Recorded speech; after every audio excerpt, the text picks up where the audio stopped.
we've been here before. Yeah. I don't want to really look back in history, but I know how heartbroken I was before this. You know, we are almost there. You can actually touch the promised land, but somehow fate conspires and, you know, we don't get it. So this game against Kenya is crucial. Should we go into that game saying we need a draw because we only need a draw to qualify?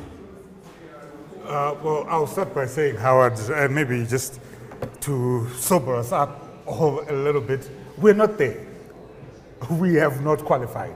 Cameroon is qualified. We're almost. Let's start. We need to fix the narrative. We have not qualified for the 2025 AFCON finals in Cameroon. We've put ourselves in a very good position to qualify, but we still have 2 more matches to play against Kenya and against Cameroon, and there's still 6 points up for grabs. Because it would be simple if it was a scenario where we just needed a point from out of a possible 6, but we need to avoid defeat against Kenya to qualify. But if we lose, we open the door for Kenya themselves to come back into the game. You look at our head-to-head, I think Kenya has a better head-to-head against us in terms of this. Most recently, they beat us at the 4 Nations in Malawi quite comfortably. We played against them as well in the even just recently in Group J of this the goalless draw. So it means, and you look at it, you look at their ranking. You know, number 100, we are 124. In Africa, but we're still underdogs. So we are underdogs. So I think it would be naive. We're not almost there. We are closer. We are still in contention, I think is a better way to frame it. I understand as a Zimbabwean, we're so desperate for success, so desperate for enjoy, and we are allowed to celebrate success when we have it. But I remember one of my mentors used to tell me, you know, you celebrate for a microsecond and you move on to the next. And I'm glad to hear the soberness that's coming out of Michael Nice. I think he knows that. Because I'm telling you, you know, I'm a journalist, and I'll be the first one to come on here on the couch or any of our shows on ZTM Prime and blast Michael Nist and the players if they fail to get that draw. You know, all these headlines, all this positivity that we're seeing will disappear like that. So we are not there yet. And once CAF even says Zimbabwe along with Cameroon has qualified, then we start celebrating. We're close, but we are not there. That's We're putting the cut before. Before the horse.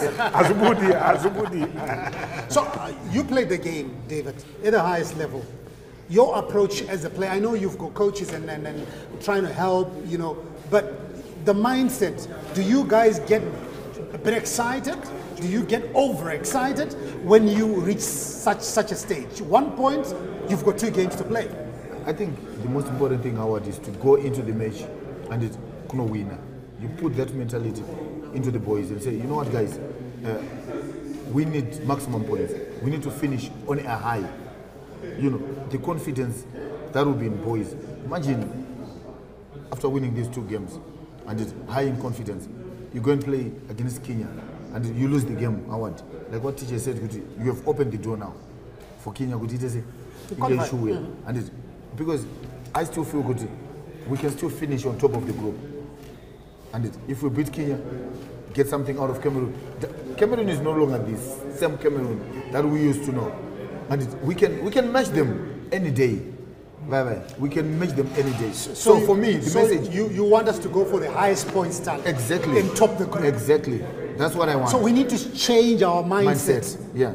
Let's not go there looking for a point in those 2 games. Let's go looking for 6. Let's win our games, Howard. It's a good 1 point. Sometimes we tamba money calculator. It's really dangerous. We're not going to tell we won 1 point here. So, at the top of the show, you spoke about a headline from our sister paper, the H Metro Historic. What was the story about?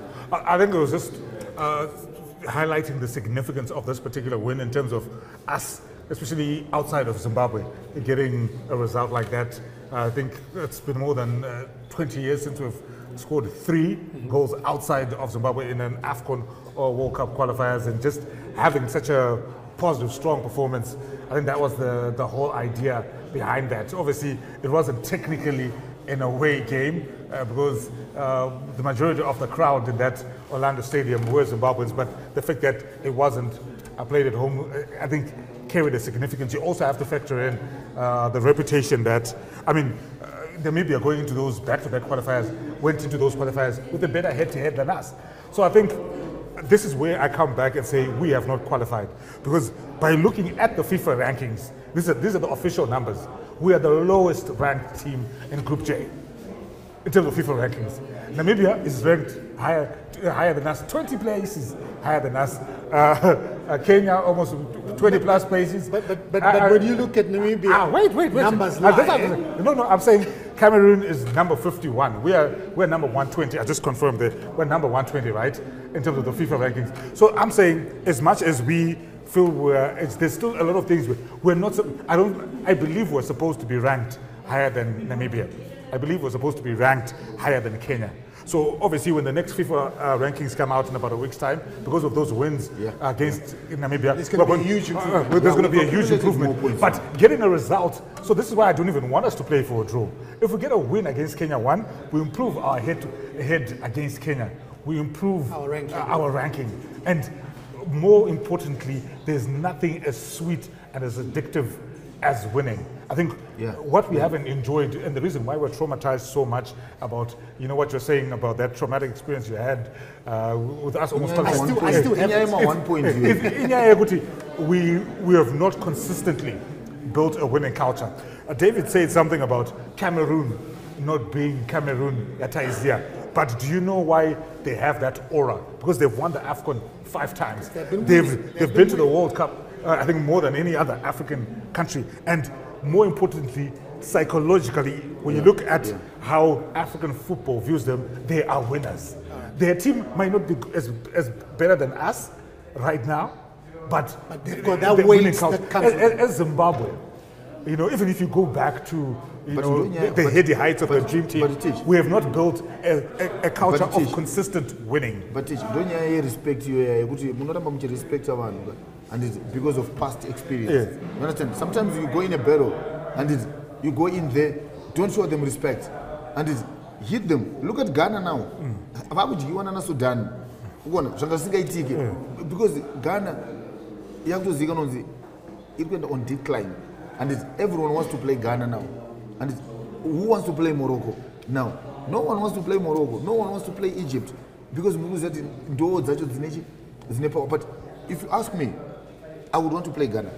And any day, because for us, and Ghana Marukuya, who same and same in Nigeria, they are no longer the powerhouse that they were. Yeah, Cameroon, of course, they won Nations Cup, I think, 4 years ago. But even now, remember that game that we played against them? We restricted them to no shot on target. Kamabile was the best player. Exactly, for 90 minutes. So what I'm saying is, with Morocco, you can give them respect after Wakujgai. But with Anana Cameroon and Nigeria at the moment, and show them no respect. And you can go in there, get something out of the game. That's why we can top the group by winning all our games. It's your premier football show, The Couch, Wednesday at 9 p.m. Konapo, Ipapo, Pazetium Prime, DSV channel 294, the place to be.